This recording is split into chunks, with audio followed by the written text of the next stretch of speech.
you very much, Marcus, and thanks for setting this Zoom webinar up for us.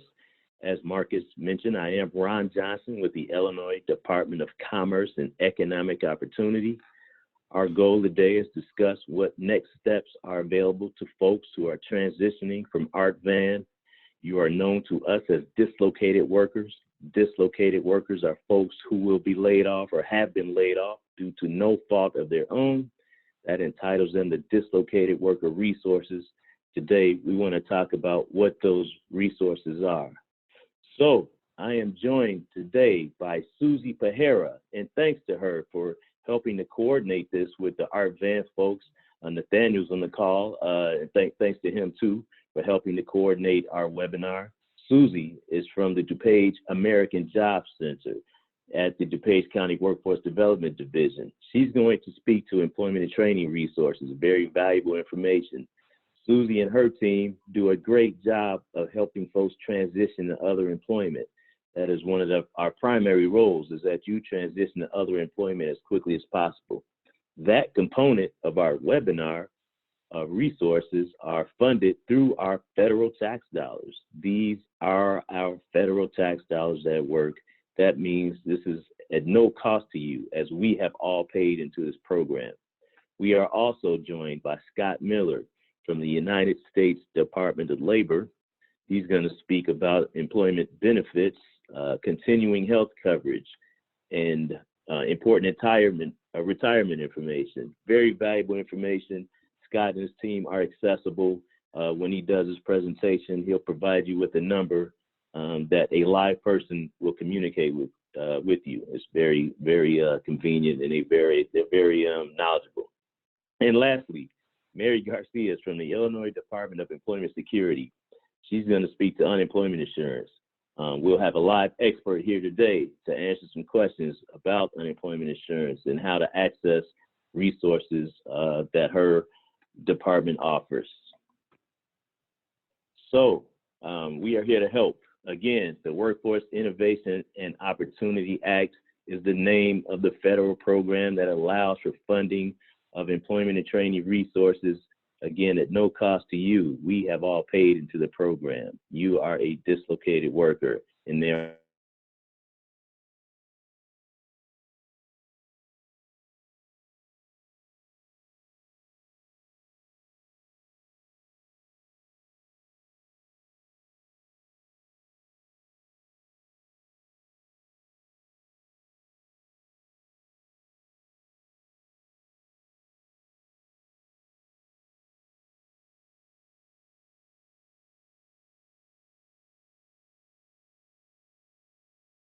our brochure, what we call our rec card, that talks a little bit about our services. And so I'm with workNet DuPage. workNet DuPage is the local American Job Center. The reason that we're hosting this session today is because of the several locations of Art Van Furniture and the Pure Sleep stores were located in DuPage County. And so you have ability to access services. Even if you live outside of DuPage County, you can still choose to come to our office at workNet DuPage. And I think I'm back again. There we go. So I don't know if Ron shared the screen, so I'll just share the screen with you real quickly. If you live actually anywhere in the United States, including Illinois, you can go to this website, which is careeronestop.org. Go to the resource locator page, and you can enter in your zip code to find the American Job Center that is closer to your home. But again, here in Illinois, you have choice on where you wish to access services. So if you live outside of DuPage County, say you live in Will or Cook or Kane, you are still more than welcome to come to our office in DuPage to access the services and resources that we have in place to help job seekers. As you see on the screen here, here's our address. We're located in Lisle. But again, you have choice on where you wish to access services. So I just want to briefly explain what WorkNet DuPage is. As Ron had mentioned, we're an American Job Center. That's what we're known as at the federal level. And then in the state of Illinois, we're known as WorkNet Centers. So WorkNet DuPage has many partnering agencies that are in place to help the residents of Illinois and job seekers with their needs as they're going through a job transition. And so I work for DuPage County Workforce Development Division. We're the administrator of several different programs, all with the goal of helping an individual get back to work. And I'll talk in detail about our services and resources, but those services and resources include career coaching, career counseling to develop a career plan, etc. And again, I'll talk in detail about that. We also have Illinois Department of Employment Security staff at the center. We have College of DuPage because that's our main community college. And then we also have Department of Human Services and Department of Rehab Services that are in place to provide other services and resources that someone may be in need of, such as housing assistance, child care assistance, transportation assistance, etc. But again, our main goal is to help individuals get back to work. So I'd like to start off just talking a little bit about some of the mistakes that job seekers make. And as you're looking at your screen, you'll see three areas or three mistakes that are commonly made by job seekers. Probably the first one that's listed there, rely on one method in your job search, which is sitting at home and just submitting online applications and waiting for an employer's response. This is what we call a reactive job search. And we don't want to see you doing that. We don't want you to get into the position where you are waiting or you're kind of putting all your eggs in the employer's basket and waiting for them to respond to you. So as you see, the bullet point states that less than 20% of job seekers are hired as what we call unknown candidates. So those candidates that are solely using this as their job search method. Then we talk about neglecting networks. 80% of job seekers nowadays are hired through networking opportunities. Becoming that known candidate. How do you get your resume into the human's hands in that particular company so that you get to be the known candidate? Again, 80% of job seekers are hired that way nowadays. It's really important that you're identifying your network and you're making connections, building those relationships to learn about new job opportunities.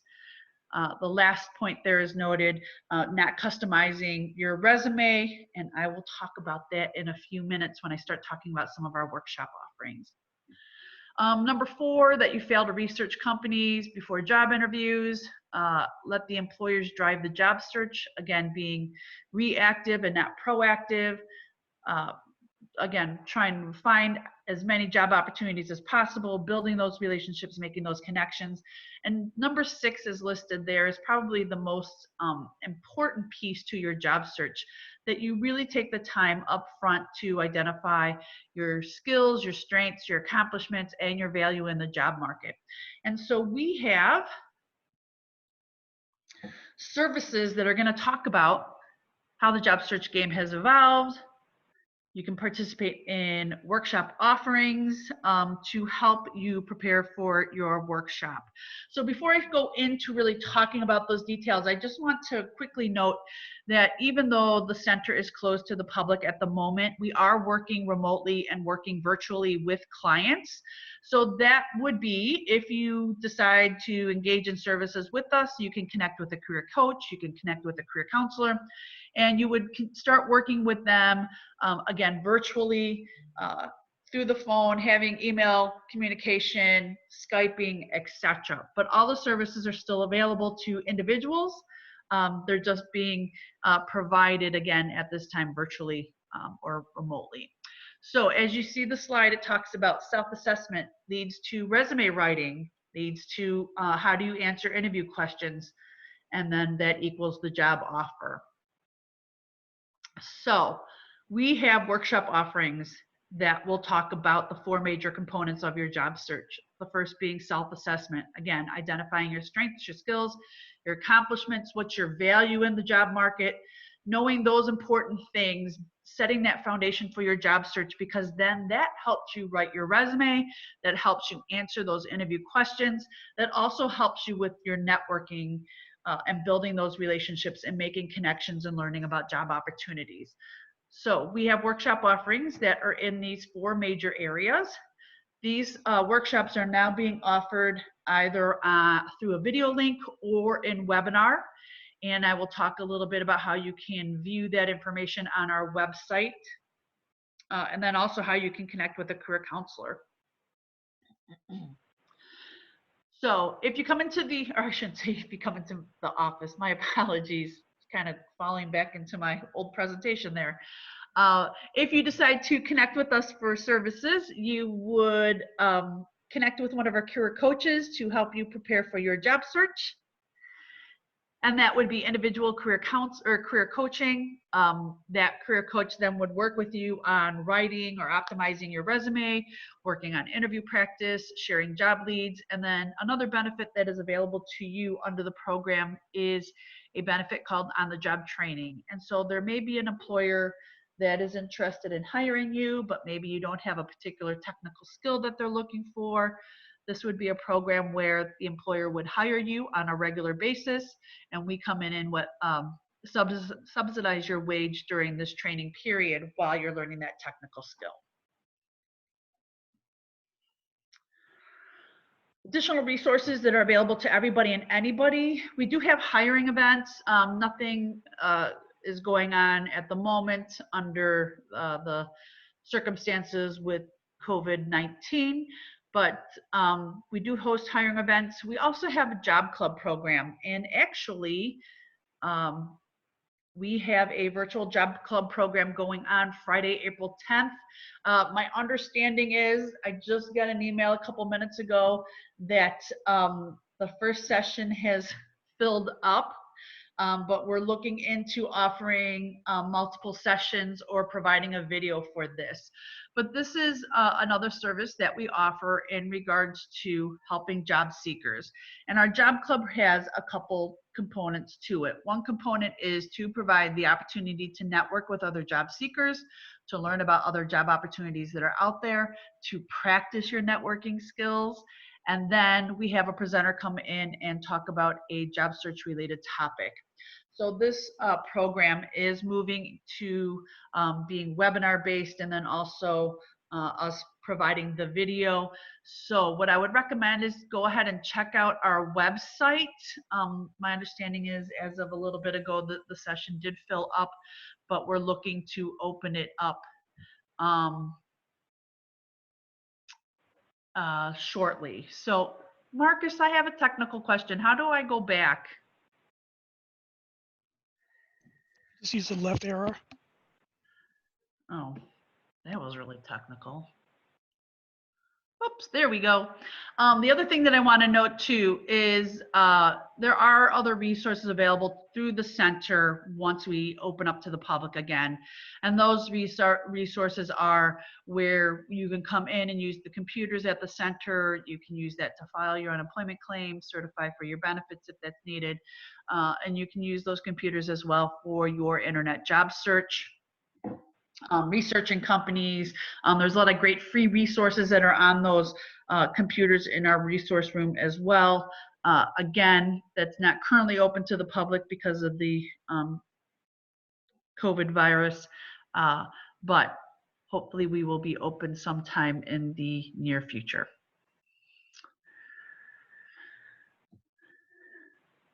All right, the other side of the program that I want to talk to you about is, and this is a question that we always like to ask, is are your skills current? And explore a career upgrade. And so under the Workforce Innovation and Opportunity Act, there is funding available for training and education. And so through workNet page, we offer up to $10,000 to upgrade your skill set, obtain professional certifications. And so this could be in a variety of areas for you as a former art band employee.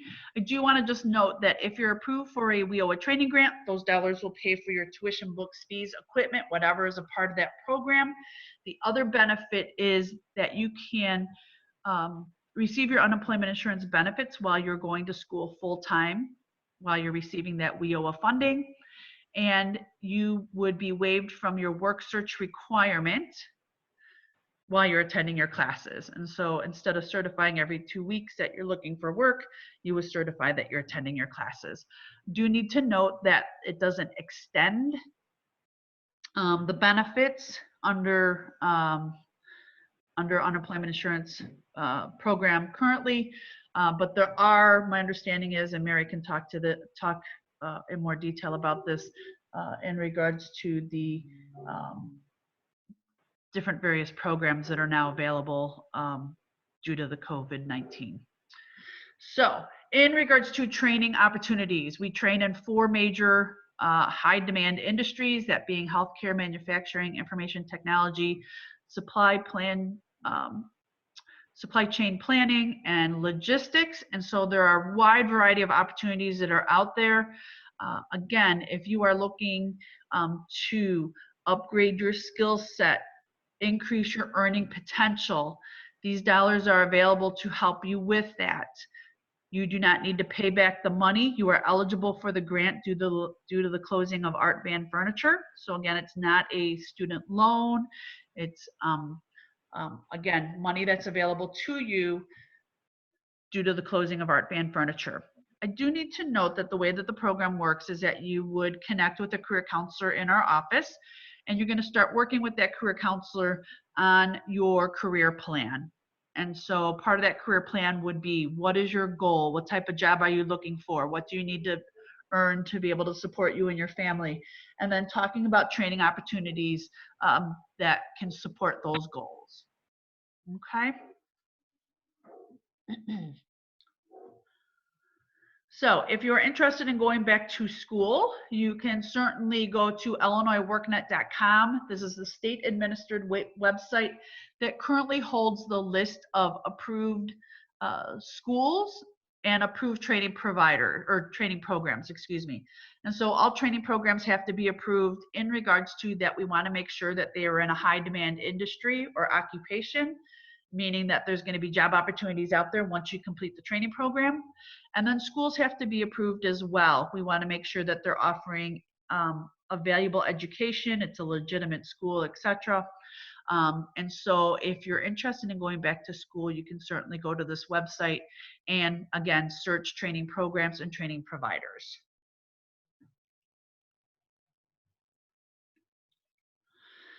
This is a talent pipeline program that we are currently hosting with Edward Elmhurst Health and Northwestern Medicine. So if you have an interest or desire to go into the healthcare industry, get a job in the healthcare field, we have 2 entry-level programs that we're funding for, which is medical assistant and patient care tech. And what happens is that we fund the training program. Once you complete that training program, you would then be directed to one of these 2 major healthcare providers in DuPage County for job placement assistance. Okay, if you're interested specifically in launching a healthcare career, we would recommend for you to visit our website, worknetdupage.org/be-more. Once you submit this form online, one of our staff will get in touch with you to speak to you specifically about this talent pipeline project. And then last but not least, get started today. So you're eligible to start receiving services, engage and connect with either a career coach or a career counselor. This is our website, worknetdupage.org. You can get started in a couple ways. One would be to go to the website. You'll see on the top right part of the screen something that says get started. You can certainly click on that button. Or I'm going to go ahead and drop into the chat box here our WIOA application and training packet. You can certainly complete this form and submit it right away. And then a career counselor will get in touch with you in the next few days to start working with you on developing that career plan. And then last but not least, because we are working virtually now, I just want to offer that I would really like to stay connected with you. And so what I would ask is if you would send me a quick email. You see my email address there on the screen, spihera@worknetpage.org. You can just send me a quick email so we can stay connected. Provide me your name, the company you're with, that you're from Art Van, your personal email, phone, home address, and job title. Again, this will allow us to stay connected. I will share information with you about upcoming events and updated information in regards to when the center will open back up to the public. But what we want to make sure is that we're connected with you, that we can help you in any way that we can in regards to helping with your job transition to landing that next job opportunity. Does anybody have any questions about the program, the benefits that are available?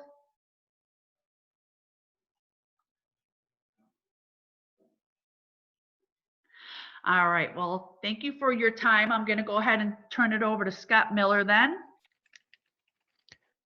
Thank you, Susie. My name is Scott Miller. I'm a senior benefits advisor with the U.S. Department of Labor. Specifically within the Department of Labor, we're the Employee Benefits Security Administration. And what we do is we oversee the laws that apply to benefit plans that private sector employers provide, such as health insurance benefits, as well as retirement plans.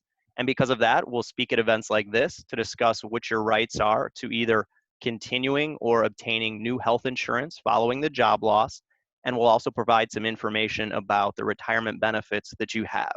You do have the contact information on the screen as far as our web address and our toll-free number. I'm going to quickly type in my telephone number in the chat box, so you will have my direct number if you have any questions. I'm also going to include a copy of the booklet that goes along with our presentation. Take me a minute here.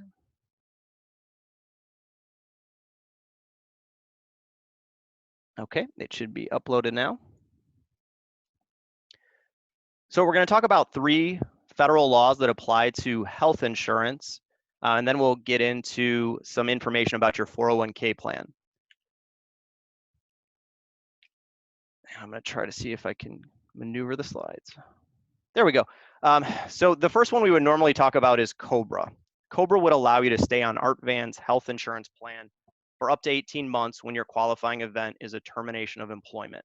Now, with COBRA, it's based on the fact that the company is going to remain in business and continue to operate a health insurance plan. As I understand it, Art Van has filed for bankruptcy, and therefore they will no longer be in existence, and as such will not maintain any future health insurance plan. So unfortunately for you all, COBRA is not going to be an option going forward, okay? The second option that you'll have under federal law is going to be through HIPAA special enrollment. Now, under HIPAA special enrollment, this will apply if you are married, if your spouse is employed, and your spouse's employer provides a health insurance plan. You have the ability to jump onto your spouse's employer's health insurance plan without having to wait for their open enrollment season. Now, the way in which you do this is that your spouse would need to make this request with their human resources department or their benefits center no later than 30 days from when you lose insurance from Art Van. In our understanding from Nathaniel earlier, he indicated that your health insurance ends as of the last day that you worked. So you want to make sure that your spouse makes that request within 30 days of when you lose the health insurance. Your spouse's employer would then need to cover you under their health insurance plan no later than the first day of the month following the month that your spouse makes that request. So again, the key here is do not go beyond the 30 days.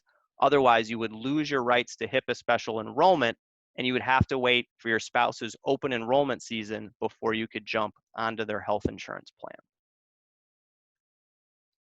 The third option under federal law is through the Affordable Care Act, also known as the Health Insurance Marketplace. For those of you that live in Illinois, it's called Get Covered Illinois.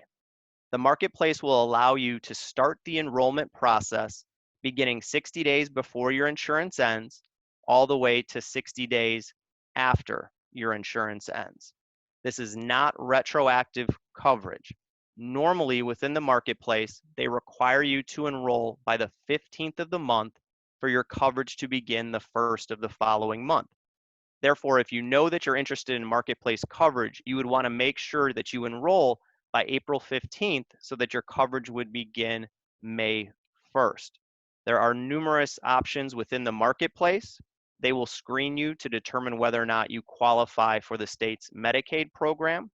Also, a lot of people will qualify for subsidies within the marketplace, which is what helps defray the costs and is what is supposed to make it affordable. Within the marketplace, there are 4 levels of coverage. There's platinum, gold, silver, bronze. Platinum is obviously the best. Once you make your premium payments, it's essentially a 90-10 plan, meaning that the plan covers approximately 90% of your out-of-pocket expenses. You pay 10%. The gold plan is an 80-20, silver is 70-30, and bronze is a 60-40 plan. Okay. For those of you that live in DuPage County, we have the contact information here for Robin Lavender. She is a navigator with Enroll DuPage. She's an excellent resource if you are interested in the marketplace. You have her direct telephone number there as well as her email address. Also, you have the main number to Get Covered Illinois as well as the website. For those of you that may not live in Illinois, at the bottom there is the main healthcare.gov telephone number. If you call them, they will get you routed to a navigator that services your state.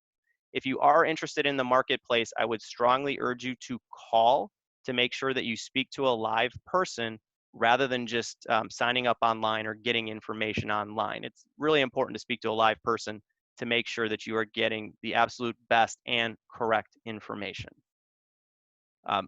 Additionally, if anybody has a dependent under the age of 18, in the state of Illinois, there's a program called All Kids Covered. I don't have the telephone number at my fingertips. Before we're done today, I will put that in the chat box. But that is also an excellent reference or to get insurance for your dependent children if they're under the age of 18. There is no, my understanding is with that program through the state, income is irrelevant. And as long as you have dependents under the age of 18, they should be able to get coverage. So that's a great option, again, if you have children under the age of 18. Does anybody have any questions in regards to health insurance options before I turn our attention to the 401k? Okay. So with the 401k plan, this is kind of a unique situation, again, in the sense that the company is filing bankruptcy and going out of business. What they should be doing in the near future is formally terminating the 401k plan. Now, normally when your employment ends, you'll be able to roll over your account or get a distribution. Also, in normal circumstances, you would have the ability to leave it with the plan. In a situation with a termination, obviously they're going to force everybody out.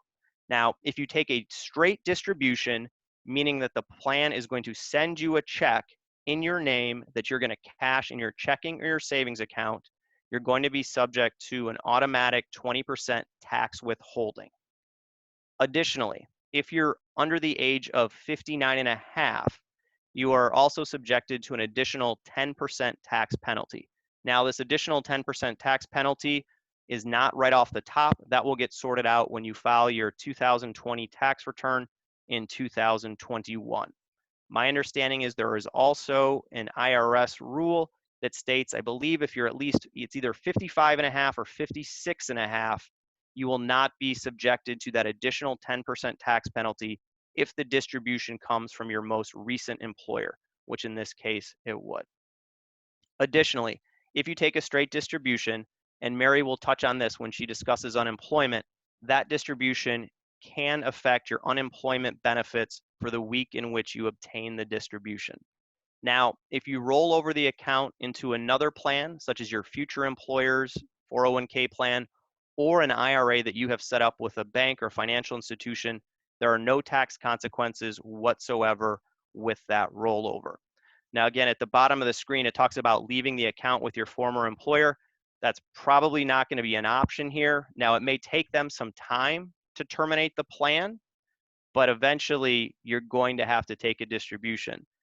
I would strongly urge everybody to look into this sooner rather than later. take your, take your money out, roll it over, take a distribution, because what you don't want is to basically have it potentially get stuck in the plan as the employer is trying to go through the termination process. So again, if I was in your shoes, I would look to either taking a distribution or rolling this over as soon as possible. If you were to contact the financial institution today, Nathaniel indicated that it's Mass Mutual, they should be able to distribute your account fairly soon. If you do run into any problems or you want any assistance whatsoever in getting your distribution or your rollover, please do not hesitate to give me a call. We can certainly help you guys out with doing a conference call to Mass Mutual. If there's any issues with your account or anything like that, we'll do what we can to help you resolve that. Are there any questions in regards to the 401k plan? Okay, I am now going to then turn it over to Mary Garcia for unemployment. If any questions whatsoever come up, please do not hesitate to give me a call. Even if it's not something that our office handles, we'll make sure we get you to the right organization that can help you out. Even if it doesn't apply to the layoff with ArtVan, maybe you have questions about a future employer's benefits, please do not hesitate to reach out. I'll do whatever I can to help you.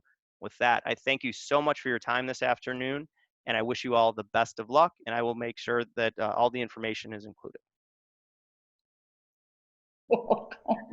Good afternoon, everyone. I apologize for that.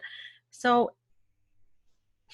some of you may or may not have already filed your unemployment claim.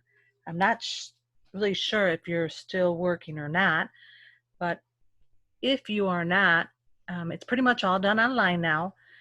Where you will have to go to file that claim is right on the screen for you, www.ides.illinois.gov. And if you can just take a note also of our call center number, it's 1-800-244-5631. Now, and some of you may or may not be aware of this, but the reason that you're going to be eligible to receive benefits from unemployment is because the employer pays in a tax to the state of Illinois. And that's where the normal unemployment payments will be coming from, is from that fund. So once you're no longer working, you will go to this website, ides.illinois.gov. Your first page will look like this. And you'll just need to click on the first little picture there that says, I need to file my unemployment claim. Once you get there, if you've created a claim in the past and you forgot your password, it'll give you that option that you can select, I forgot my username and password, or you can go in there and change your password. Or for anyone that has not filed an unemployment claim within the last 2 years, you're going to go ahead and click on register right on the bottom there. When you get to this page, please make sure that you have your driver's license or your state ID available with you. The screen will ask you specific information about that ID, including your identification type, that number, the issuing state, and you want to make sure that you're listing the information just as it says and how it's listed on that ID. Because if it's not going to let you move forward. What the system is doing, and it's for your identity protection, and it's verifying with the driver's license, the DMV agency, because we're both state agencies. So it's just verifying to make sure that the information that you've put in matches with their system. Again, it's just for your identity protection. And it's kind of funny because people say, well, why are they asking me my weight? That's exactly why. They were just verifying for your identity protection. That's not that somebody else is not trying to use your information. And that's the only reason they're asking those questions.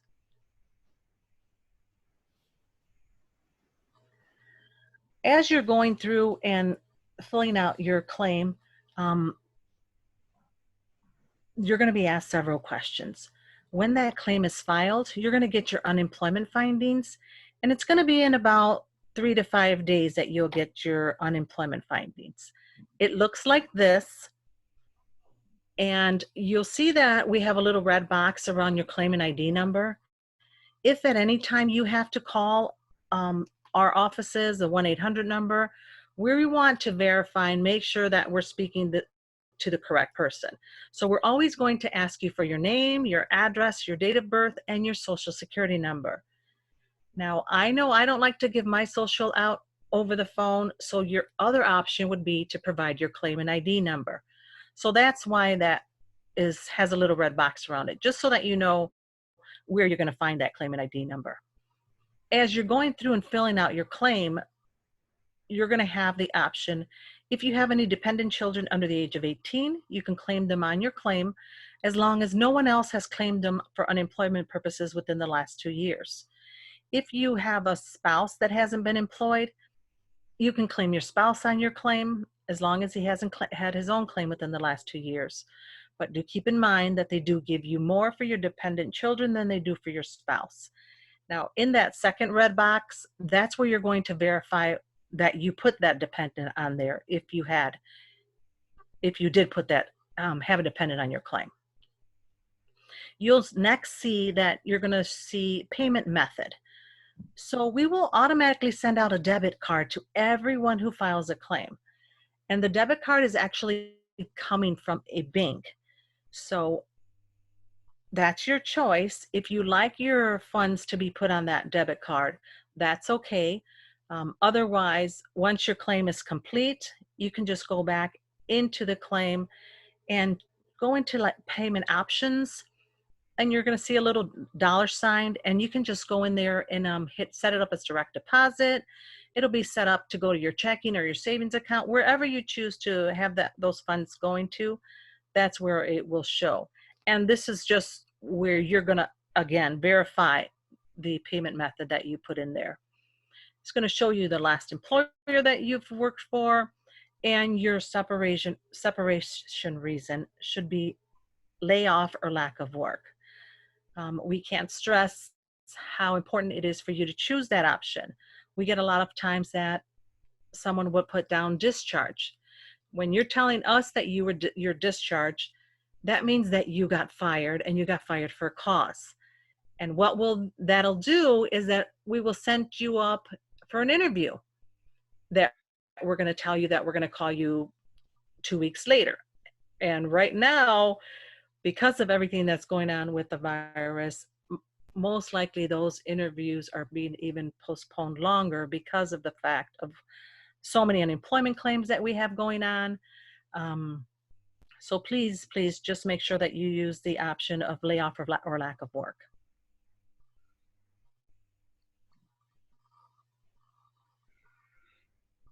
Oh, Mary? Yeah.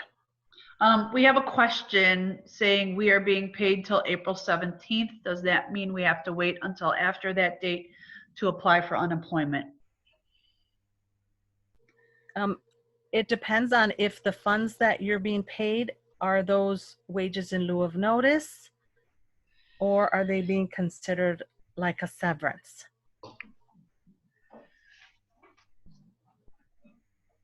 Does anyone know that?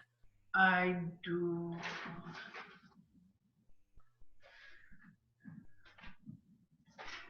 If they're considered wages in lieu of notice, then yes, you're going to have to wait until after those payments. If it's considered a severance, then severance in the state of Illinois is considered a gift, and you wouldn't have to. But I saw that somebody did indicate on there that it's wages in lieu of notice.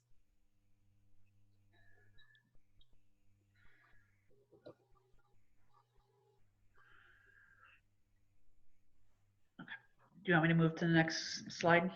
Yes, please. Hold on a second. Oops. Wait a minute, sorry. Okay. So the next thing that you're going to see on there is your biweekly certification day, and everyone is going to could have a different date. Can you repeat that? Do we have to wait? Okay, so my understanding is that you're going to be paid through April 17th and that it's considered wages in lieu of notice. And if that is in fact the case, you will have to wait until after April 17th.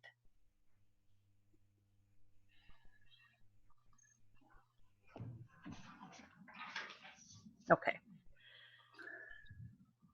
So this is important for to understand what your biweekly certification date is, because this is how you're going to get paid. This is what's going to initiate your payments. Based on the last digit of your social security number, you're going to be given a Monday, a Tuesday, or a Wednesday. Across from that day is going to be an actual date. So on that first date, this is when you actually have to certify for benefits in order for you to get paid. Go to the next page, Susie. Sorry.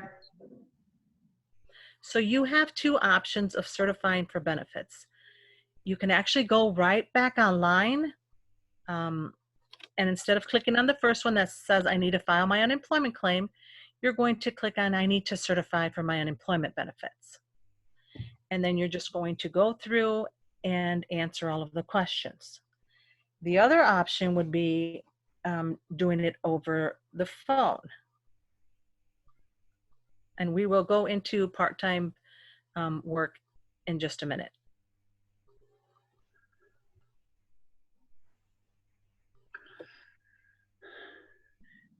I'm going to put the teleserve number in our chat box so everyone can have that in case anyone does want to do their certification over the phone. That number is 312-338-4337.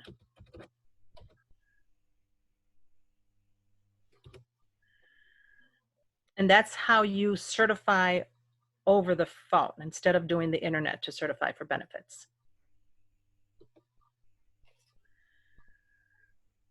Mary, did you see you have another question there about PTO pay at the end of the employment? Do we take that into account when we apply for unemployment?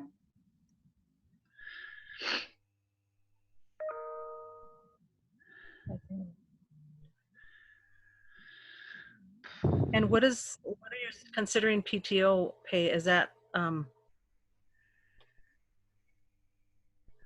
you elaborate on what your PTO pay means?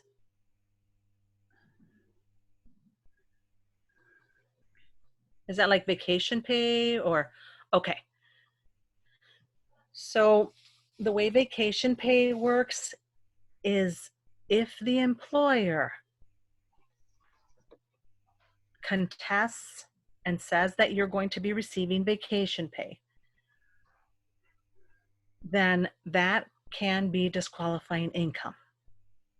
So what'll happen is after your claim is filed, what will be generated to them is a notice letting them know, okay, this person has filed an unemployment claim. They indicated that their reason for separation is layoff, because we all know we have to choose the option of layoff now. And then it's going to ask them, do you want to contest this claim? Is there anything that you don't agree with? Do you want to contest their vacation time?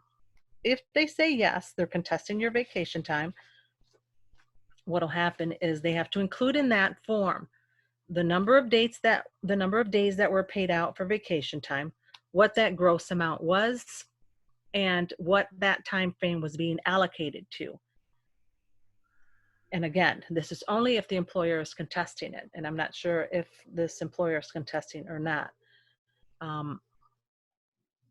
And if in fact they do, then the time that they've just allocated is the time that will be disqualifying income. But before we do that, we will also send you a notice letting you know, okay, the employer has just sent in a protest saying that you received vacation time. Tell us how many vacation days you were paid for. Tell us the gross amount that was for and what time that is being allocated to. So, for example, if they're saying that you got paid 80 hours of vacation time, they most likely will allocate that right to the first 2 weeks after your stop being paid, and that time will be disqualifying income. You're still going to go ahead and open up your claim after the 17th. You'll still certify, but what'll happen is you won't get paid for those 2 weeks during that time, but you'll actually get paid for it at the end. You're not going to lose out anything. You're still going to get paid your total amount of weeks, but you won't get it paid just at that for those 2 weeks at the beginning of your claim. Does anybody have any questions on that?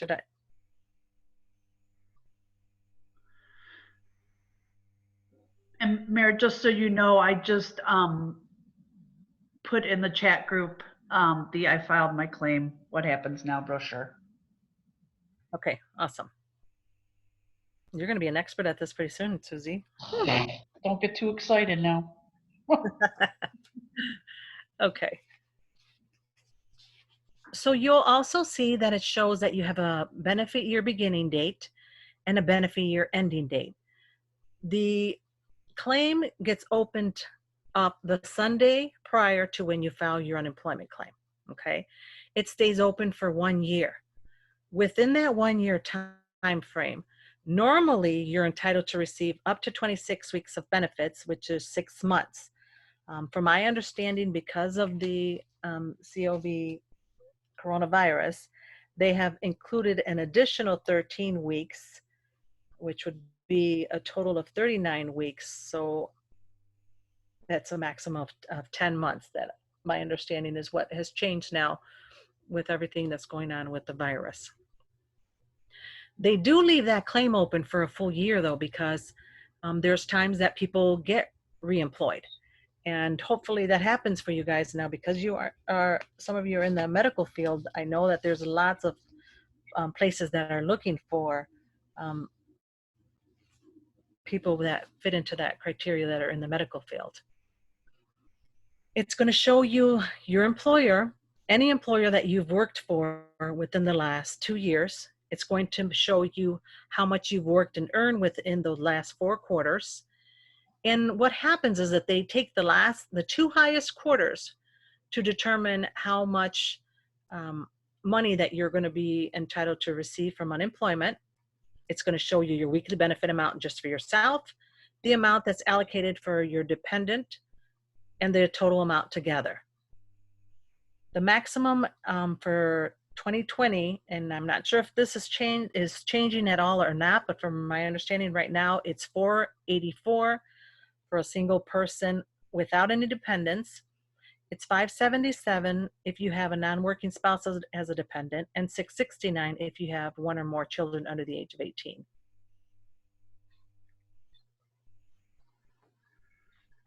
Oops. There we go.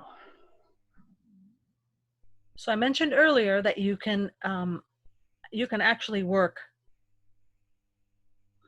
College students, as long as they're under the age of 18, they are considered a dependent, but if they're over the age of 18, they are not, unfortunately. So I did mention that you can work a part-time job and collect unemployment benefits at the same time. And the way this works is, we've given you some examples here, but if you work and earn less of your weekly benefit amount, you can work and earn up to half. Anything you make over half will be reduced dollar per dollar. Once you meet or exceed that weekly benefit amount, then your benefits will stop. So when it comes time for you to certify for your benefits, I mentioned that you have the 2 options. You can go back online and certify and answer all of the questions. And when you open up the booklet that Susie has attached here, there's a page in there, and I believe it's page number 3, and it gives you all of the questions that you will be asked when it comes time for you to certify. One of the questions it asks you is, did you work? And this is how they're going to determine if you worked. You always have to make sure that you record gross earnings in the week in which you work, not when you're paid. So for the first example, I'm assuming that unemployment is going to give me $400 a week just for myself, not with my dependent allowance. I record that I made $190 that first week, it recognizes that it's less than half, it's going to say, okay, her earnings are less than half. That's okay. She noted in the file that she worked and she recorded her wages in gross. We're going to still give her her $400. Now the second week, I recorded that I had a part-time and now I made $210 this week. Now I've exceeded that half by $10. The system will recognize that because that's what I put into the system that I made gross. And now it's only going to pay me $390 that week.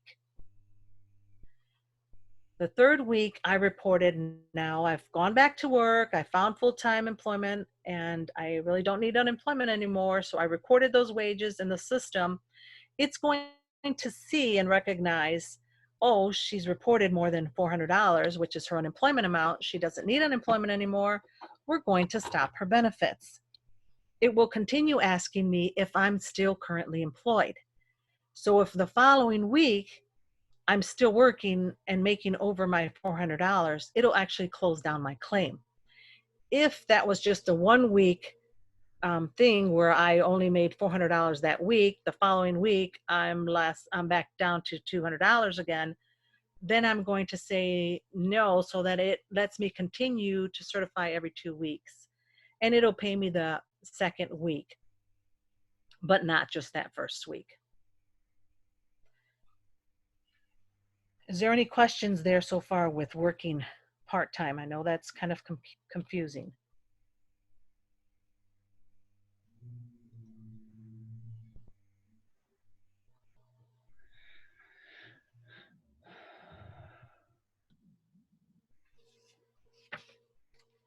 Okay. So as you're going along and you're filing your claim, you're also going to see that the system is going to ask you, because of the fact that we have not paid taxes to unemployment, this is nothing that's coming out of our payroll checks. It's all paid into by the employer. They're going to ask us, okay, do you want your federal taxes taken out? Do you want your state taxes taken out? You can say yes to both of them. You can say no to both of them. You can say yes to one and not the other. Either way, when it comes time for you to file your taxes, that's where you will have to pay the taxes if you don't have it taken out of the weekly, out of those payments. Scott had mentioned earlier about the 403B plan that you guys have.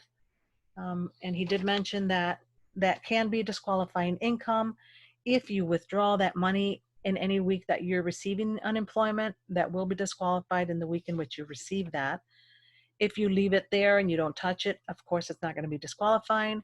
If you roll it over, if you have the option of rolling it over into an IRA or somewhere else and it actually doesn't hit your hands, then of course, because you never received that money, it won't be disqualifying either.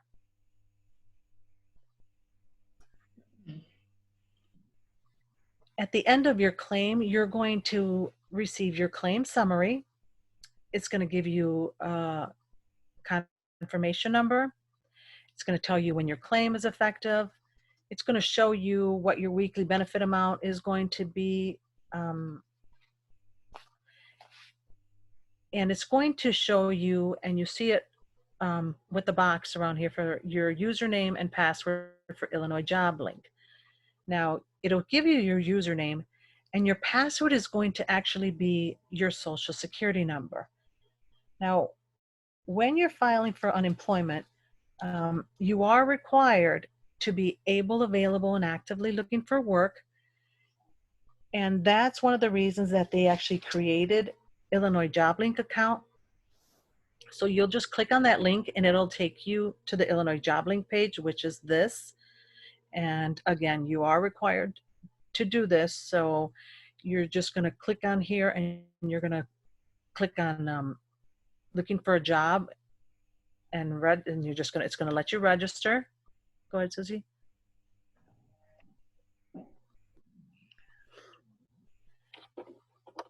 And what you're doing with Illinois Job Link is you actually have to put in any work history, any work experience that you have.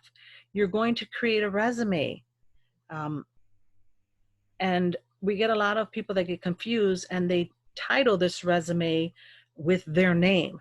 We don't want you to use your name as your resume title. We want you to actually title that the job title that you had. And then you'll just fill in the blanks. Now, what the system will do here is if you have a resume already created, it'll let you upload the system into Illinois Job Link. If you do not have a resume, then it'll actually create a resume for you that you can use, and you can print that out at a later time so that you can send that to employers if you need to. Go ahead, Susie.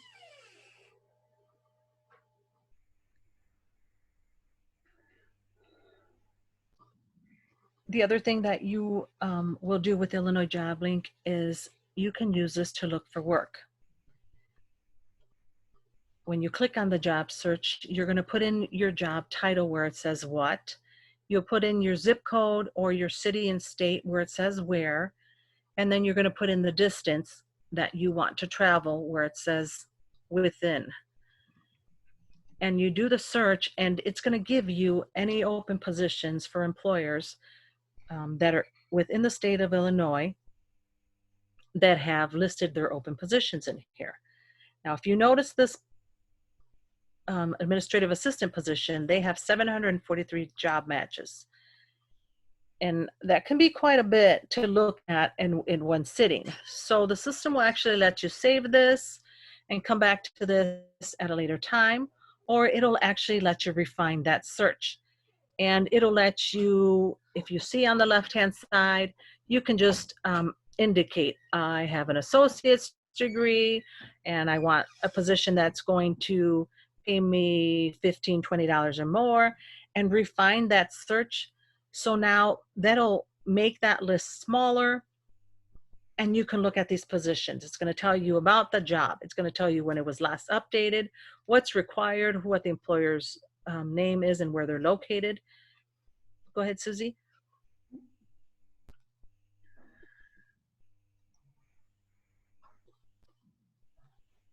And what it's actually doing for you is it's actually creating a work search record for you. Now, Susie also has attached a copy of that brochure for me so that you can download that at a later time. That's the Illinois Job Link brochure. Now, when you go into any of these jobs so if you're logged into the system and you take a look at any of those positions, it's actually creating a work search record for you. And where it says awaiting outcome, that's going to be for you to put in your outcome. You can use this now to reference back to at a later time, and you're going to put in here, I had an interview on this day, I sent them a resume. You're going to put in your outcomes so that you know how you have to follow up for these positions. Sorry.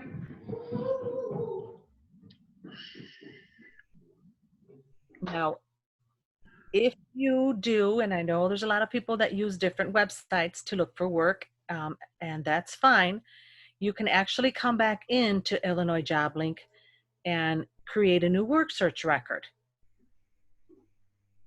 So positions that you look for outside of Illinois Job Link, you can come in here. You want to add new activity. You're just going to go ahead and fill in all of the blanks. Anything that has the red asterisk while you're filling it out is going to be what's required. You always want to make sure to hit save. Now, when you're doing your work search, I know right now it's hard times and it may not be as easy, but on normal, if we had normal times and we didn't have this virus going on right now, they require you to do between 3 to 5 work searches per week. And they would like you to keep it all in one central location. You just want to make sure that you hit save there so you don't lose any of that information. And you can actually come back into Illinois Job Link at any time and print that out. If the state of Illinois is asking you for your work search history, we actually have access to go into the system. We can look at that, but you can also go in there. They suggest that you keep your work search record for up to 2 years. You can be audited by the state within any time for up to 2 years. So that's why it's kind of easier just to keep it in one central location, which if you keep it in IJL, you have it all together. And if you do take advantage of any of the training programs that are offered by Susie's department, they are our partner. We work together. So we want you to better yourself to be able to get back out there if you need some additional training and you take advantage of that training. You're going to just indicate on your work search record that you're in an approved training, and that exempts you from looking for work during that time because you are in that approved training. Now, when you get to the last page of your Illinois Job Link account, normally it's when you first start off, it's in red because you're just starting off, and it's going to say you're not UI registered. By the time you're done, you get everything filled in, you upload your registration, your Illinois, your resume if you have one, or create one, it is going to show UI registered in green. And we like the green because the green's the color of our money. That means as long as we've processed and done what's required from us, we're going to get those payments every 2 weeks when we certify for our benefits. And just please keep in mind, suggestion would be maybe put in on your calendar every 2 weeks based on what your paperwork says. I have to certify for benefits, because if you don't certify, then you're not going to get paid. We get a lot of calls where people say, well, I did everything that was required, but I don't have any money on my card. Why don't I have any money on my card? Well, if you never certify for your benefits to tell the system that you're able, available, and actively looking for work, and at this time, able and available and actively looking for work because of the virus that's going on, as long as you're trying to find jobs and you're going to be ready to get back to work when they say that we can go back to work, that's going to be meeting the requirements. So that's why somebody just mentioned about the virus. That's understandable because of the fact of the virus that's going on. The requirements for looking for work, actually the medical field, there are positions out there, but the requirements that they're saying is as long as you're able and available and ready to go back to work when positions start opening up, then you would meet those requirements. Mary, can I ask a question? Sure. This is Susie, obviously. My question is, since our services have now moved virtually in regards to the webinars and the videos that we're now posting, so our workshops that used to be done in person are now being done virtually, can they count that as a work search record? Yes, they can. Anything that they do with your agency, as I mentioned earlier, since we're partners, that can be counted as part of their work search record. Thanks for the question. Thank you. Does anybody have any questions? Oh, someone's asking, how can we meet the job search requirements during the virus?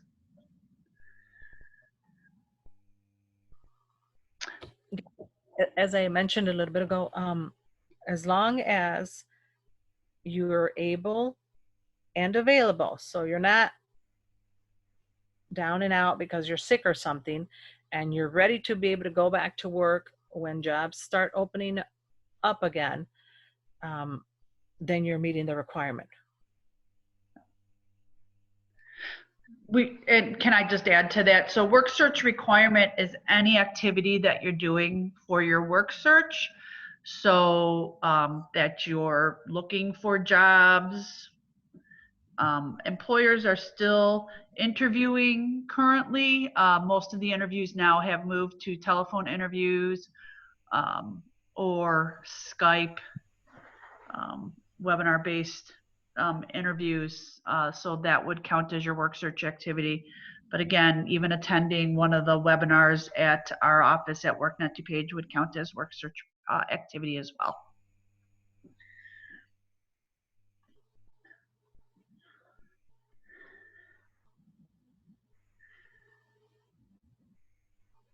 Okay, well, hopefully we've answered all of your questions today.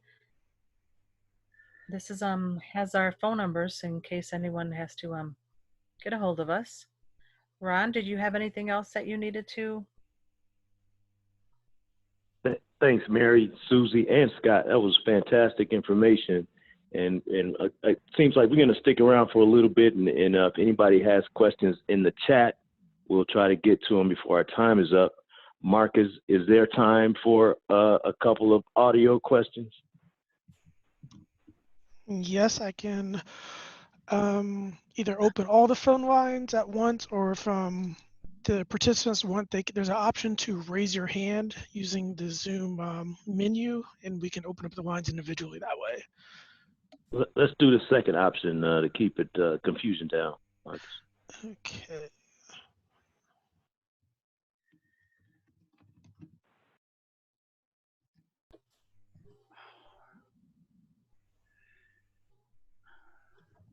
It looks like we have a question. Will a copy of this presentation and downloadable brochures be available?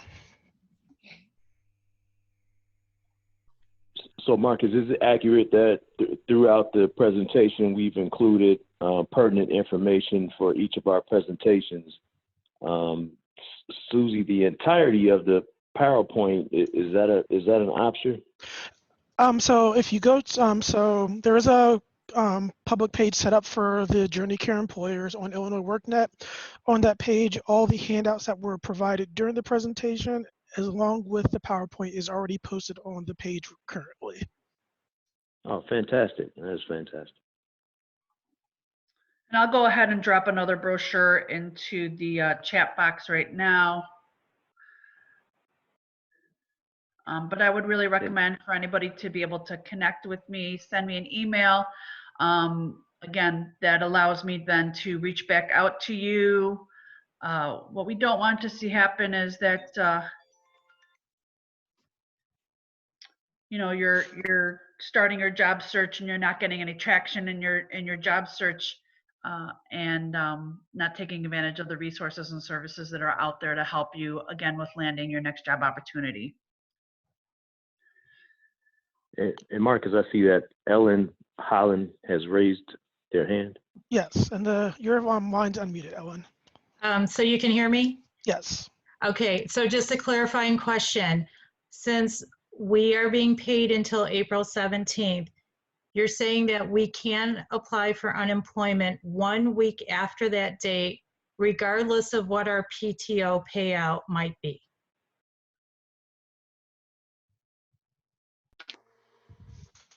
After April 17th, any day after April 17th, you can file your unemployment claim. Oh, okay. Thank you. Can I just add to that? Just because there always seems to be a little bit of confusion around that. Your waiting week starts, if that's what you're referencing, your waiting week starts once you file your unemployment insurance claim.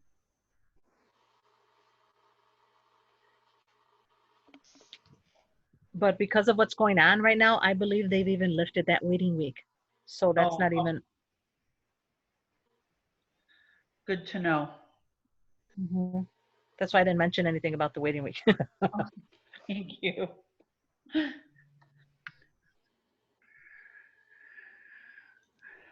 So are there any other questions that we can answer? I don't see any raised hands right now, or feel free to use the chat, the group chat if you like.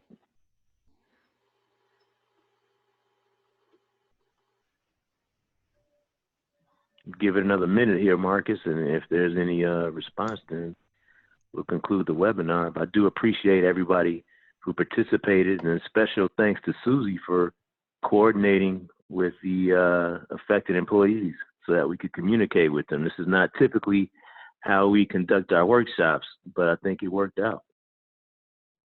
And thanks for being my Vanna, Susie. You're welcome. You're welcome. Did you all understand okay on how the certification process works and how you're going to get your payments every 2 weeks? I hope everyone understood that part. And let me just mention one more thing on that since I just brought that back up. If you do forget to certify on your scheduled day, it won't let you certify on Monday. If your certification day is a Tuesday, it won't let you certify on Monday or Wednesday. The only other days it will let you certify are Thursday and Friday because those are 2 open days. And if you go that whole week without certifying, the following week, Tuesday, if that's the day that's assigned to you, or Thursday and Friday, anything past those 2 weeks, it's not going to let you certify. You'll have to go back in and reopen up your unemployment claim, and you will not be paid for those 2 weeks because they're expecting you to, like I said, put it on your calendar somewhere to remind you that you have to certify for benefits in order for you to get paid. There's a couple chats there.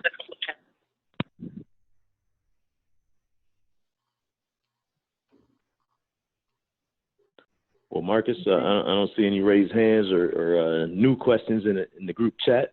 So, again, thank you to everybody, and utilize this valuable information. And good luck on your transition.